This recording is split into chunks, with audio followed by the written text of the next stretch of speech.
오늘 성서주일입니다.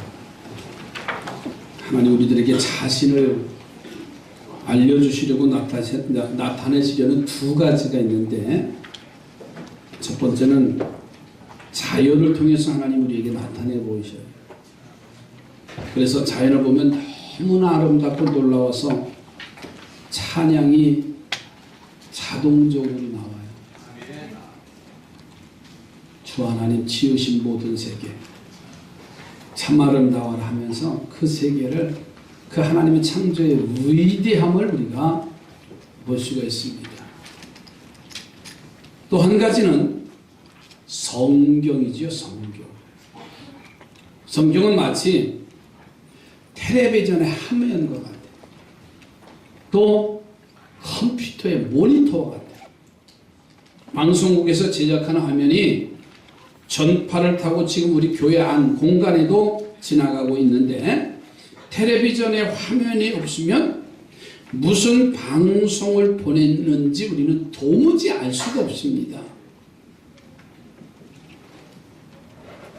그래서 텔레비전의 화면을 보면 지금 어느 방송에서는 무슨 방송을 지금 무슨 뉴스를 하고 어떤 사건을 다루고 있고 어떤 드라마를 하고 있구나 하는 것을 화면을 통해서 알게 되지. 여러분, 컴퓨터도 마찬가지입니다. 그 컴퓨터 안에는 무한대의 자료들이 다 저장되어 있어요. 그 저장된 자료를 모니터를 통해서만이 그것을 알 수가 있지요. 모니터가 안 켜지면 우리는 그 안에 어떤 자료가 있는지조차 활용할 수가 없습니다. 그러니까 성경은 바로 텔레비전의 화면이나 컴퓨터의 모니터와 같은 역할을 하고 있습니다. 저는 그래서 성경을 보면 하나님의 뜻을 알 수가 있습니다. 성경을 보면 하나님의 마음이나 성령이나 섭리를 알 수가 있다는 거예요. 때문에 성경은 우리가 하나님을 믿고 알고 행하는데 없어서는 절대로 안 되는 귀중한 책입니다. 옆에 보는 축복하십시오. 성경을 가까이 하시기 바랍니다. 일부 예배 때 성경책을 교회 뒤에 있는 거 싹 치우라고 그랬어요. 김영태 집사님 그 뒤에 성경책 뒤에 있나 보세요. 없지요. 싹 갖다 남줄 겁니다. 아주 성경을 두고 다녀. 가정용, 교회용, 차량용. 그러니까 먼지가 쌓여 있어가지고 성경을 우리는 가까이 하지 않고 있어요. 비록 내가 하나님의 음성을 못 들어도요, 성경을 보면 하나님의 음성을 들을 수가 있고 하나님의 마음을 알 수가 있어요. 그래서 우리는 이 성경을 항상 읽고 그 안에 담긴 하나님의 뜻을 깨닫는다는 것이 중요하다는 사실이에요. 지난 금요일날 황금 성경 구절이라는 것을 제작한 목사님을 모시면서 타종교에서는요, 얼마나 그 자기들의 경전을 읽히고 가까이 하는가를 너무너무 실감하게 됐어요. 근데 우리 기독교인들은 가장 성경을 가까이 할 사람들이 성경을 멀리 하고 있어요. 다 안다 이거지요. 어렸을 때부터 성경을 읽고 어렸을 때 성경을 대하고 성경을 쓰고 하는 일이 되어야 되는데, 읽고 듣고 하는 일을 멀리 하고 있기 때문에 기독교는 마치 개독교처럼 세상에 빛을 드러내지 못하고 있는 게 아닌가요? 모양만 우리는 크리스찬이면서 내 안에 속에는 아무것도 없는 우리들의 현실을 우리는 보자 그 말이에요. 교회가 크면 뭐합니까? 크리스찬의 진정한 모습을 나타내야 되는데 그런 것도 세상의 매스컴에 비난이 되어져 버린 거예요. 마찬가지입니다. 오늘 우리 자신도 마찬가지입니다. 내게 목사의 직, 장로의 직, 권사의 직, 집사의 직을 가지고 있으면서도 과연 내 안에서 주의 음성을 들을 수가 있고 신실한 믿음의 삶을 살아갈 수 있느냐 그 말이에요. 가짜 아니에요, 우리는? 저는 그래서 말씀에 담긴 하나님의 능력이라는 그 말씀을 주제로 드리려고 해요. 계시록 1장 3절에 이 예언의 말씀을 읽는 자와 듣는 자와 그 가운데서 기록한 것을 지키는 자는 복이 있다 그랬어요. 때가 가깝다 그랬어요. 그런데 우리는 이 말씀을 읽거나 듣거나 지키지 아니하고 때가 가까웠음에도 불구하고 멀리합니다. 저는 금요일날 목사님이 자료를 가져와서 그 불교의 그들의 경전을 써가지고 머리에 유구서 그리고서는 그 막 탑돌이 하면서 그 불경을 저들이 쓴 필사한 것을 갖다 봉헌하는 한 절에 3만 명입니다. 놀라지도 않아요. 근데 우리는 말씀을 가까이 하자면서도요 너무나 멀리 하고 있는 게 저와 오늘 우리의 현실이에요. 오늘 성서주의를 맞이해서 하나님의 말씀이 성경 속에 담긴 하나님의 능력에 대해서 오늘도 아멘하며 그 말씀을 들으시고 성경을 많이 읽고 그 안에 담긴 능력을 내 것으로 만들어 믿음의 승리자가 되기를 주님의 이름으로 축복합니다. 그러기 위해서 첫째로는 말씀에 담긴 하나님의 능력이 뭐냐면 살아있습니다. 오늘 히브리서 4장 12절에 하나님의 말씀은 살아있고 그랬어요. 하나님의 말씀은 그냥 오동적이 아니라 살아있다라고 말씀하셨어요. 여러분 역동적이며 그 책을 읽는 사람들을 변화시키고 감동시키는 능력이 이 성경에 있다는 거예요. 여러분 살아있는 생수는요 그것을 많이 마시는 사람에게는 활력이 돼요. 힘이 생기고 회복이 되잖아요. 그 물을 마시는 짐승은요 건강하게 돼 있어요. 그 식물 좋은 물을 공급받는 식물들도요 건강한 식물로 자라게 돼 있어요.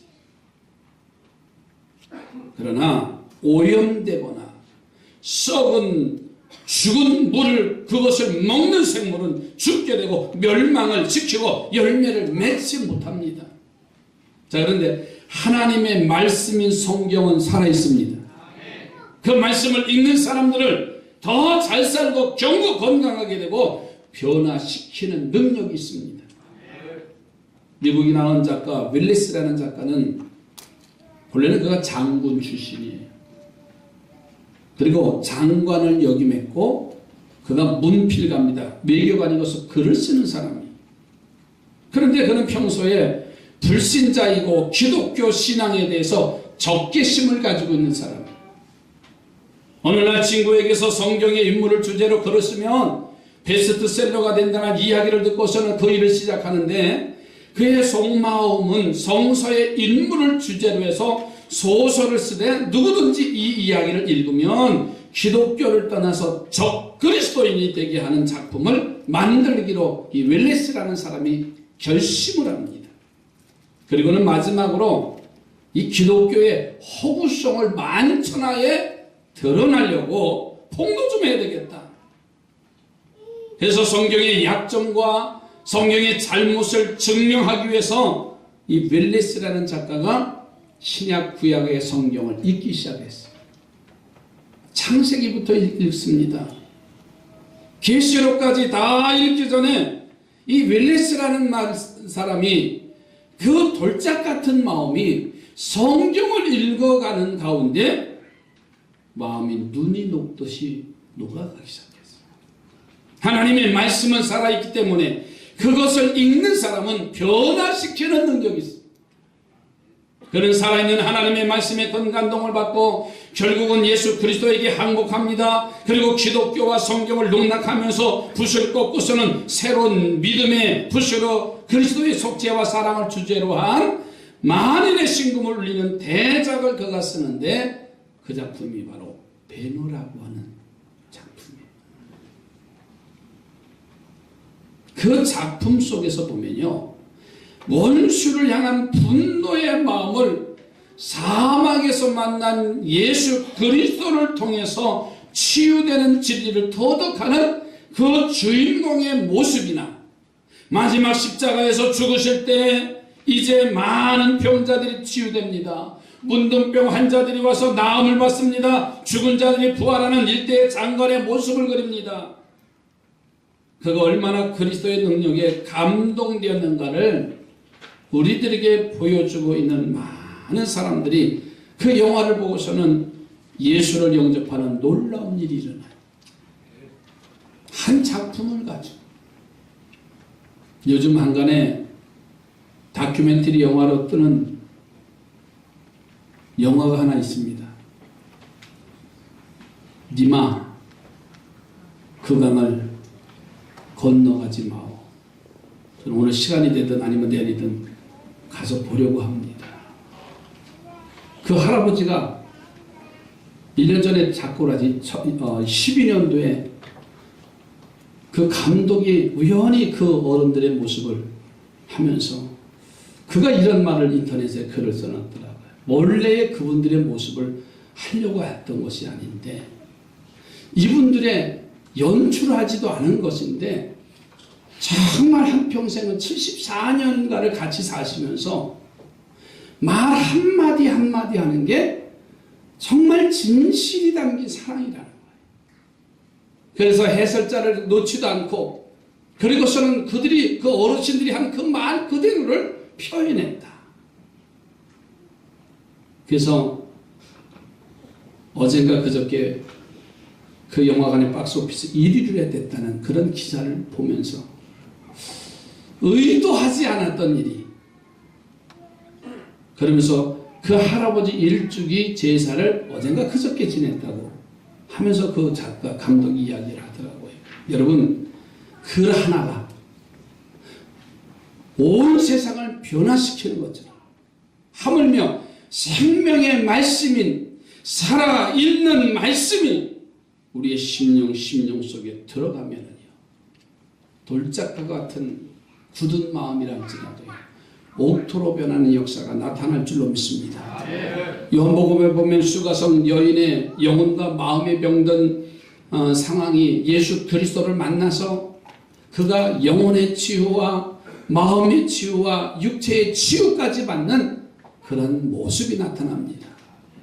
그래서 그는 부끄러움에 살았던 그가 살던 동네를 뛰어들어가서 보라고 내가 예수 그리스도를 만났다고 하면서 복음을 전하는 전도자의 인생으로 바뀌었어. 무엇 때문에 이런 일이 일어날 수 있을까?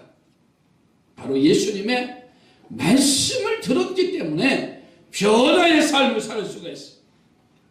그 예수님의 말씀을 기록한 것이 성경 말씀입니다. 우리도 이 성경 말씀을 읽고 듣고 그대로 살면 수가성 여인과 같이 영혼과 마음이 치유되게 될 줄로 믿습니다. 그래서 예수님은 당신의 말씀을 생수로 비유하시면서 요한복음의 4장 14절에 이렇게 말씀하셨잖아요. 내가 주는 물은 마시는 자는 영원히 목마르지 아니하리니 내가 주는 물은 그 속에서 영생하도록 솟아나는 샘물이 되리라. 할렐루야. 하나님의 말씀은 살아있습니다. 그러므로 그 말씀을 듣고 그 말씀을 읽는 자도 그 말씀처럼 살게 되고 풍요롭게 되고 변화되게 될 줄로 믿습니다. 우리 옆에 사람과 권면합시다. 말씀을 열심히 읽으십시다. 또 한 가지가 있어요. 설교 말씀을 확실히 들읍시다. 지금 좋은 사람 한 사람도 없어요. 지난주에 졸아서 시타 끄라는데 오늘 켜놔야 괜찮아요. 여러분 말씀이 내 안에 들어오면은요 변화될 수밖에 없어요. 2015년도에는 온 성도들이 한금성경 쓰기를 함께 동참했으면 좋겠어요. 지난 금요일날 84세 되신 어른이 쓰셨다고 하는 그거 같이 도전을 받게 됐어요. 두 번째로는 활력이 있습니다. 12절 말씀을 또 보세요.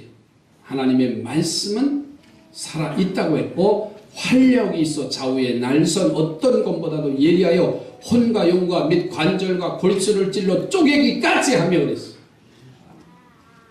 하나님의 말씀은 날선 검과 같고 그것이 좌우에 날선 양면 검과 같아서 한쪽만 쓸 수 있는 칼이 아니라 어느 쪽이나 찌를 수 있는 칼과 같다 그랬어. 그래서 운동력, 즉 활력이 있다 그랬어. 그러니 이 활력으로 우리의 영도 주장할 수가 있고 우리의 혼도 주장할 수 있고 육신의 관절과 골수도 찔러 쪼개므로 치료할 수 있고 변화시킬 수 있다는 말씀이에요.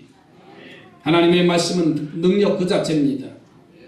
천지를 창조하신 것도 하나님의 말씀으로 창세기 1장에 천지 우주 만물을 창조하시고 인간까지 창조하시고 그리고 그 말씀이 육신을 입고 오신 분이 바로 예수 그리스도십니다. 그러니 예수님이 이 땅에 오셔서 많은 환자들에게 많은 영혼들에게 내 믿음대로 될지어다. 그 말씀 하나 가지고 살리는 역사가 나타났어요.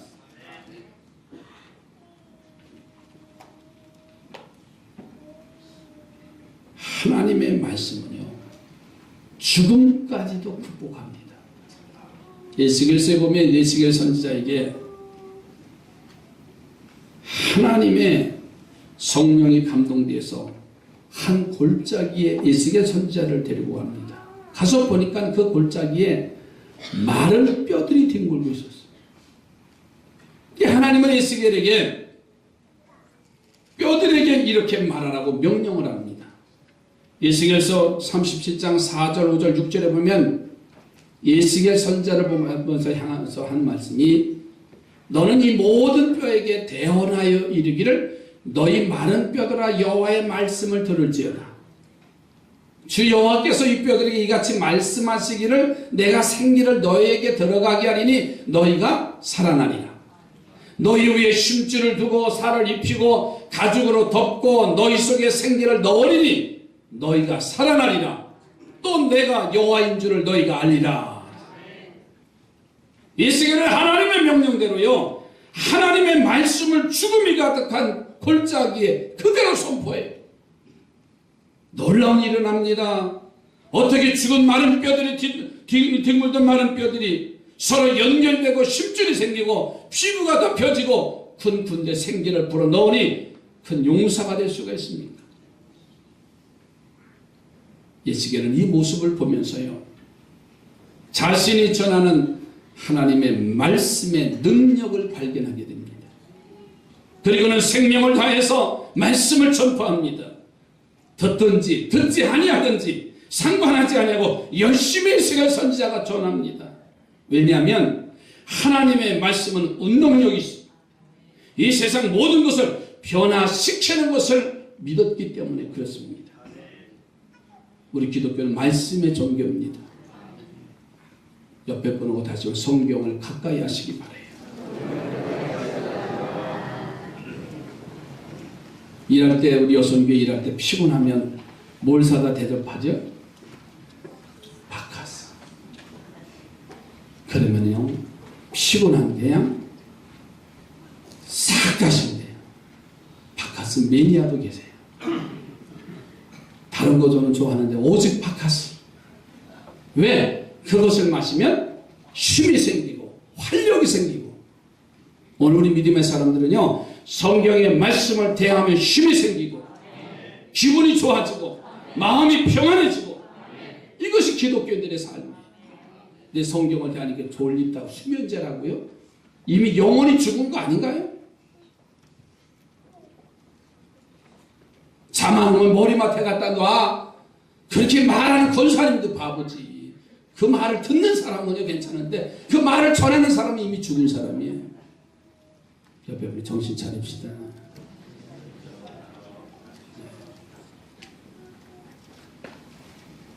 오늘 성경책 안 가져오신 분 손 들어요. 잘했습니다. 아직도 당당하게 들으시는 거야. 나 하나씩. 성경책은요 자랑하듯 들고 오시기 바래요. 정말 그 속에 생명이 있어요. 생명이 살아있는 활력이 있다고 하잖아요. 떳떳하게 어떻게 다니면 어때요? 일본의 한 여자 학교 기숙사에 도둑이 들었어요. 여학생들이 위험하니까 모든 귀중한 것을 다 이 도둑이 가져온 자루에 다 담습니다. 왜? 생명의 위협을 느끼니까. 또 뒤지다가 발견되면 그냥 안 놔두잖아요.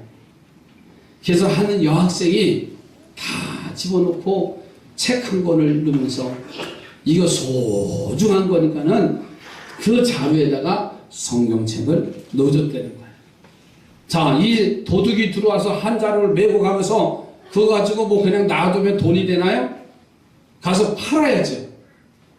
그래서 다 가서 파는데 다른 건 다 싸게 다 사가는데 한 여학생이 소중한 것이라고 넣어준 이 성경책만을 안 가져가더라는 거예요. 아니 소중한 책이라고 하는데 왜 사람들이 안 가져가나 하고서는 도둑이 낮에는 뭐 할 일이 뭐 있어요. 심심해서 성경책을 뒤적거리는데 창세기 1장서부터 읽어가는데 재미가 없잖아요. 조금 있다가 덮어두고 또 밤에는 활동하지만 낮에는 뭐예요?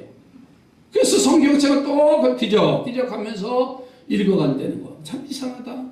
그리고 시간 날 때마다 성경책을 읽어가는데 그 마음에 변화가 오기 시작했어요. 죄악으로 물든 그의 마음을 영혼의 생수인 하나님의 말씀이 서서히 이 마음을, 어두운 마음을 정화시키는 거예요. 저는 어느 날 도둑의 삶을 청산합니다. 그리고 교회 나가서 예수 그리스도를 나의 구주로 영접했어요. 그리고는 나중에 훌륭한 목사님이 됐어요. 그리고 여러 교회 다니면서 초청 예배 강사로 가서 간증을 하는 겁니다. 많은 이들이 하나님의 말씀의 능력을 깨닫고 감동을 받습니다. 어느 날 이제 역시 어느 교회 가서 같은 설교를 하는데 한 중년 부인이 설교를 끝나고 나서 찾아오더래요. 그리고는 자신이 바로 그때 여학생이었다고 고백하면서 그가 이런 말을 합니다. 그 성경을 읽고 난 후에 그 성경을 가지고 간 사람을 위해서 평생 기도했다는 거예요. 그가 바로 목회자가 된 사람. 여러분 세계 호텔 가서 투숙을 하면 기드온 협회라는 단체가 평신도 단체입니다. 항상 성경을 짧은 신약 성경 시편과 신약 성경을 그 호텔 방에 두면 테이블에 열려놓다가 서랍에 들어있어요. 그 불교가 그걸 따라서 불경을 갖다 또 다 집어넣더라고요. 왜 그것이 시작됐냐면 한 실업가가 사업하는 사람이 사업을 위해서 출장길에 가서 낯선 한 도시에서 호텔에 들어가서 투숙을 하게 되는데 그날따라 갑자기 마음이 불안해지면서 잠을 이룰 수가 없더라는 거예요. 그는 뒤척뒤척 거리다가 우연히 탁자 위에 놓인 한 성경책을 발견하게 되고 그리고는 그 밤에 그 책을 읽게 됩니다. 그 책을 읽자 그의 마음이 이상하게 평안함을 봅니다. 오묘한 감동을 주어서 그의 마음에 이제 기쁨을 주도라는 거예요. 그래서 그는 그날 밤 평안히 잠을 잘 수가 있고 크리스찬이 되고 자신의 재산을 털어서 기드온 협회라는 선교 단체를 만들어서 전 세계 모든 호텔방에 성경책을 무료로 제공하게 되어 있어요. 이게 기드온 협회입니다. 목사님들의 단체도 아니에요. 사업하는 평신도들이 자신의 돈을 기부해서 그래서 이제 우리나라에는 군인들에게 교도소의 학생들에게 깊숙이 그 말씀 성경을 반포하고 있습니다. 오늘도 말씀 앞에 계시고 여러분의 앞에 성경을 가지고 계신 사랑하는 성도들이요, 이 말씀의 운동력 앞에 여러분을 맡기시기 바랍니다. 그리고 열심히 성경을 읽고 열심히 주의 말씀을 듣는 자가 되십시오. 그러면 마음과 혼과 영과 관절과 골수를 찔러 쪼개는 은혜, 치료의 은혜, 변화의 은혜가 나타날 줄로 믿습니다. 여러분 다시 한번 정말 성경을 가까이 하십시다.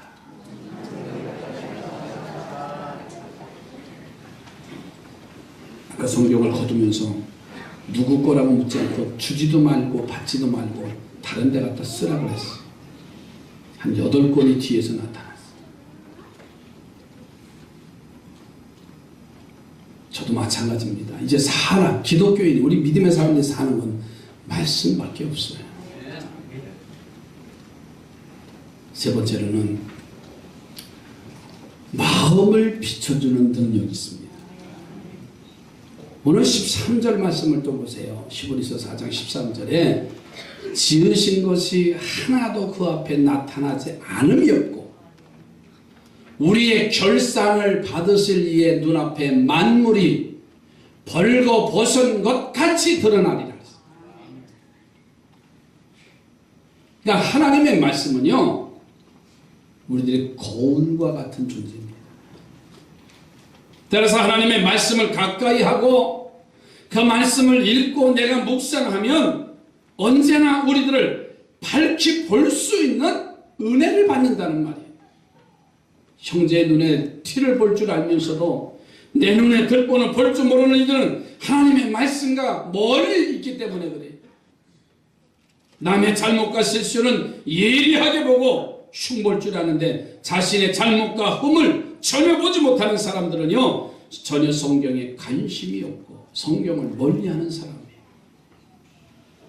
왜냐하면 성경을 읽고 설교를 잘 들으면요, 자연히 나 자신을 바라볼 수가 있어요. 그래서 시편 1편에 하신 말씀이 복 있는 사람은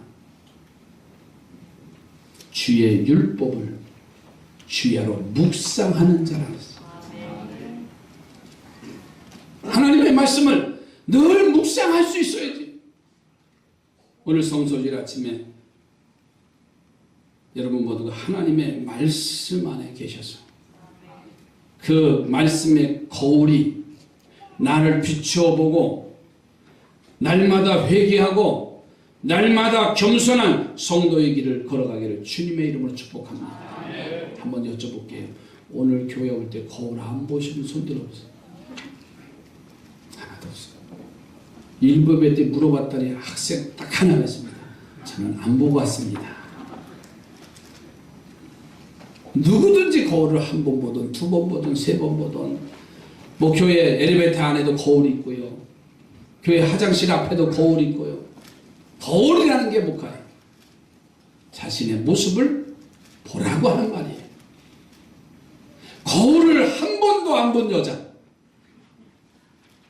유행가 가사 같은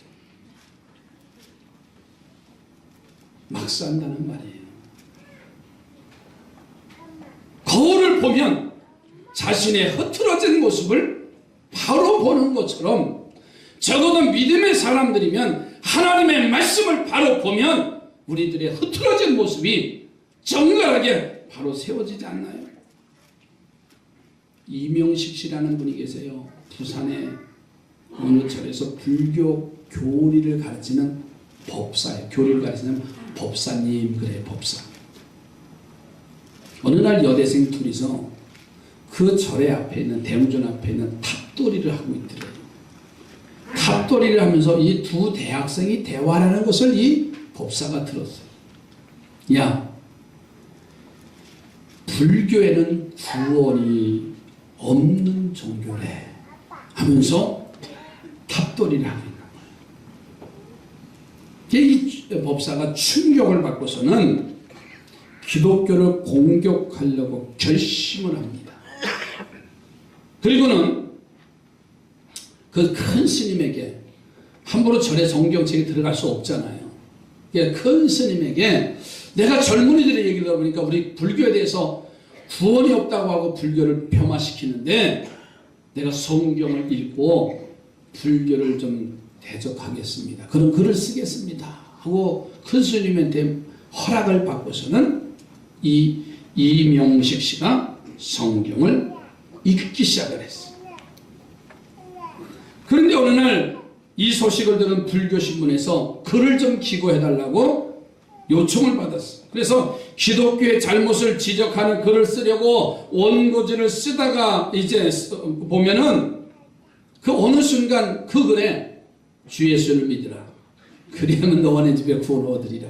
이 글이 자기도 모르게 쓰여진다는 거예요. 이게 아니지 하고 또 다시 펜을 들고서 원고지에다 이제 글을 쓰는데 또 보니까는 영접하는 자, 그 이름을 믿는 자들에게는 하나님의 자녀가 되는 권세를 얻느니라.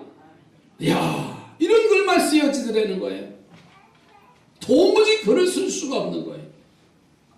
이미 하나님의 말씀을 읽다가 살아있는 말씀, 활력이 있는 말씀에 사로잡혀서 모양은 중이지만 내용은, 심령은 하나님의 자녀가 되어졌어요.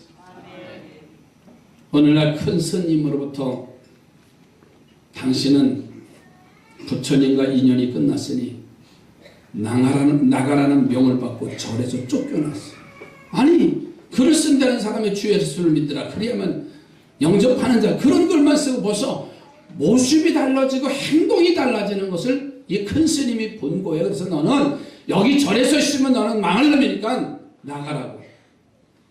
갈 데가 없어서 두산 시내에 나와서 버스를 타고 하염없이 가는데 마침 그 버스 안에서 방송에 나오는데, 라디오가 나오는데 새롭게 하소서라고 하는 기독교 방송이 흘러나오더래. 근데 마침 그때 불교에서 개종한 그런 사람의 간증 이야기가 나오는 거예요.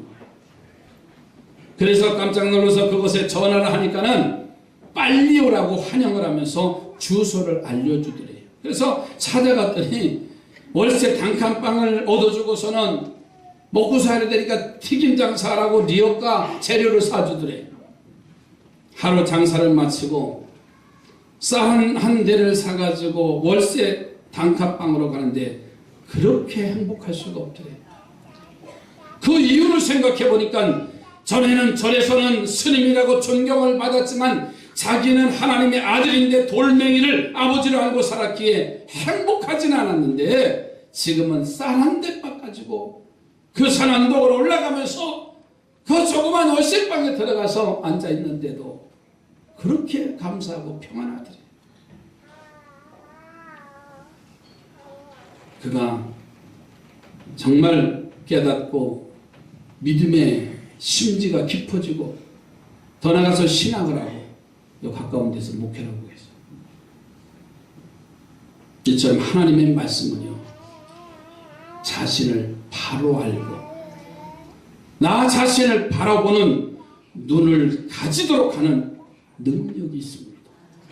그래서 자신이 아버지 될 수 없는 걸로 만든 우상을 아버지인 줄 알고 사는 헛된 삶을 살다가 그 사람의 성경을 70독을 했어요. 놀라지도 않아요. 마음의 뜻과 생각을 감찰하시는 하나님의 말씀으로 눈이 떠나지 않는 현실을 가난하고 외로워도 잃어버린 아버지를 찾았으니 행복하고 감사하다는 거예요. 하나님의 말씀은요, 나 자신을 비추는 거울입니다. 육신의 얼굴과 몸매를 볼 수 있는 것이 유리 거울이라면 우리는 우리의 영적인 상태를 바라보기 위하여 하나님의 말씀을 읽어야 되고, 그리고 하나님의 말씀을 바로 들어야 됩니다. 그리고 하나님의 말씀을 더 나아가서는 쓸 수 있어야 돼요. 그래서 마음의 생각과 뜻을 감찰하시는 하나님의 불꽃 같은 눈에 우리를 맡기셔야 하고, 벌거벗은 것처럼 드러나는 자신을 보고 오늘 우리가 바로 설 수 있는 우리 삼산의 성도들이 되시기 바랍니다. 아무리 세상에 지탄을 받아도 신실하신 하나님의 말씀을 바로 붙잡고 사는 사람들은 빛이 되지 그들에게 손가락질은 당하지 않을 겁니다. 우리 교회가 그렇게 되기를 바랍니다.